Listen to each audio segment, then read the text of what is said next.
semi-automatic assault weapons allow for people who really aren't very good shots to exact a lot of carnage. And that's what we're trying to cut down on, is the amount of carnage that takes place. But again, we have no history. That's what I'm looking. I can go back all the way to 2005, Scott, and the numbers are the same. Well, delegates, you want to wait for one? I mean, will 30 be enough? I mean, you know, let's do it now. I would add that they are being used, delegate. They are being used. Glenarm, Maryland. The suspect breaks into the home. The woman was by herself. He had a fully automatic, not semi, fully automatic. The homeowner had a handgun. She shot him. He fled the house and then shot and killed himself behind Saunders Corner Restaurant. Based upon the photographs and surveillance system, we're looking for an armed robber, and his choice of weapon appears to be a assault weapon. Appears to be. Here, let's go back to the other one. We're dealing with this bill. That fully automatic weapon is against the law anyway. Period. That fully automatic AR-15 is against the law under federal law, unless he has a federal stamp, is against the law to have to dealing with this bill. It looks surprised. Really? I didn't know that. Yeah. Something that you can relate to, too. There have been dozens of police officers across this nation that died as a result of that weapon being used against them. Another job. I understand that. You know, I mean, with the police officers, but we're dealing with Maryland, we're not dealing across the country. So we can be It is about the whole country. I mean, the laws we have here are going to affect Virginia and Pennsylvania. If we keep selling them here, they're going to get them.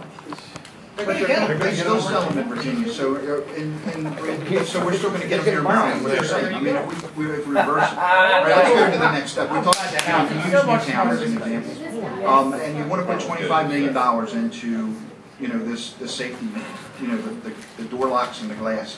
We saw in Newtown that the doors, locked doors, and the glass didn't work up there. Okay, they had a locked door. They had the same system we use here in Maryland. You know, what I'm urging you is to take that $25 million. There's a House Bill 165, it happens to be my bill, to put an SRO in every school in the state of Maryland. Take that $25 million, add another $50 million, and fund that. And we can be sure, and Chief Johnson, and I applaud him, because we have one of the best programs in Baltimore County. We have more SROs than anywhere in the state in Baltimore County. It's because of the funding and because of what we've done in Baltimore County. So I urge you to take that $25 million. The doors and the locks, they don't work. They haven't worked. Okay, it's proven they haven't worked. Take that money.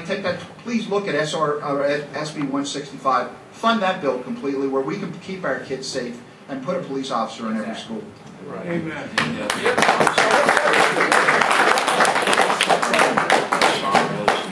Many of our schools already do it. And for any of you that have voted for the budget over these last few years, you've increased funding to record levels for our school systems to enable them to make our schools safe. That $25 million for our schools have better entrance and exit controls than other. I don't think there's any one of these aspects by itself is quite the solution. It's doing a combination of things, and I'm certainly open to supporting any schools that determine they need to use more SRO. Let's take another question. We have to take another question. Delegate Kedge.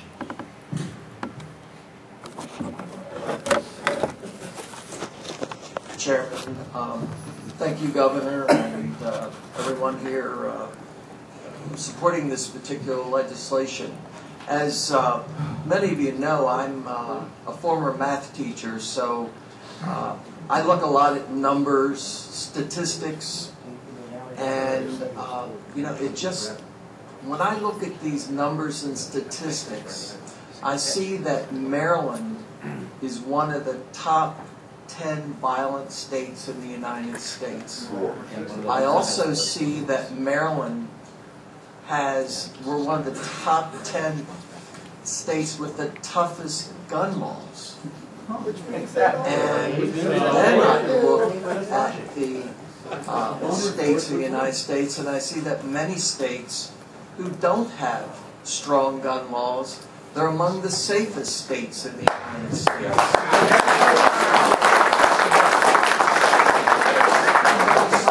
There's more emphasis on gun control when I suspect that the problem is way beyond gun control. It's other issues. And I just would like you to whoever wants to answer, comment on the fact that strong gun control does not necessarily mean a safer state. I know Dr. Webster has something he wants to say, but let me say that our state really is too violent. We have far too many citizens that lose their lives to gun violence.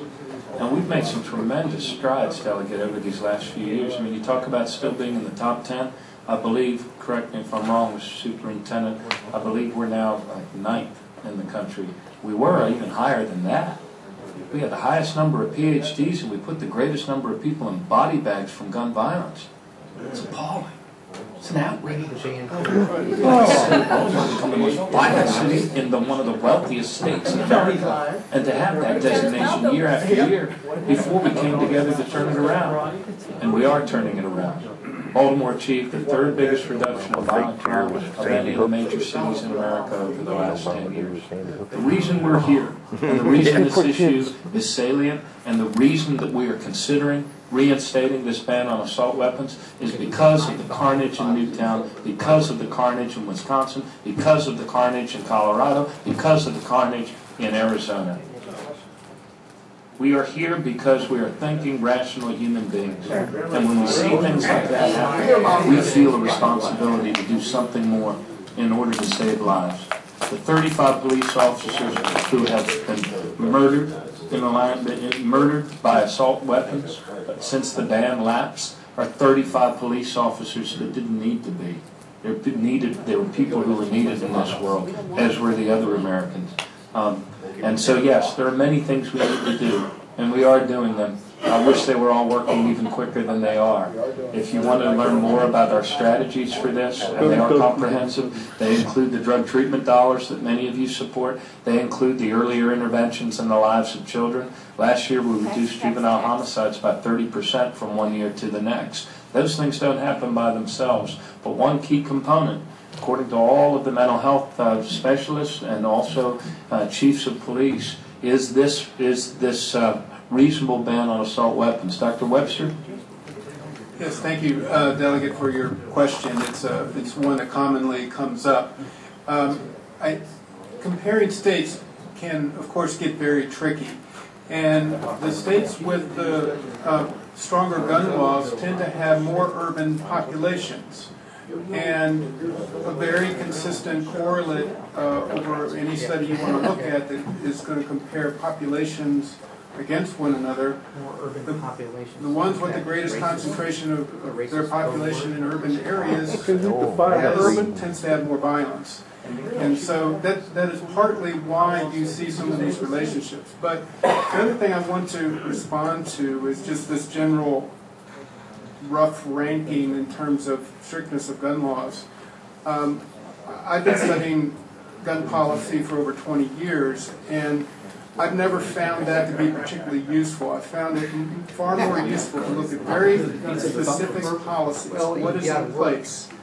And what we've found in numerous studies is precisely the kind of licensing provisions being proposed now are the ones that are most effective. And if you look at those states that have those types of laws, you're going to see lower rates of gun fatalities, quite substantially lower.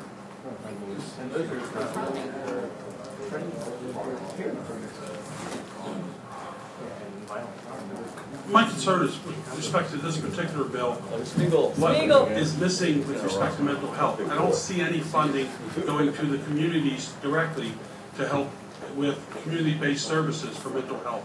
I don't see any money going towards education to get rid of the stigma associated with seeking mental health.